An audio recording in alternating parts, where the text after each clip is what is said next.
তোমার বাবার জন্ম কত তারিখে কত সালে সেটা বললে তুমি বলতে পারবে না, আর তুমি ইহুদি নাসারাদের জন্ম নিয়ে লাফালাফি করতেছ, তাকে উইশ করতেছ।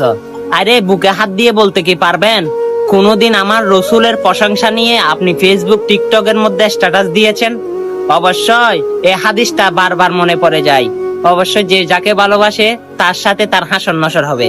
হাসরের ফয়সালা যেটা হবে সেটা হবে চূড়ান্ত সিদ্ধান্ত, এবং হাসরের ময়দানে যাকে জাহান্নাম দিবে তার সাথে তার সাথে হবে।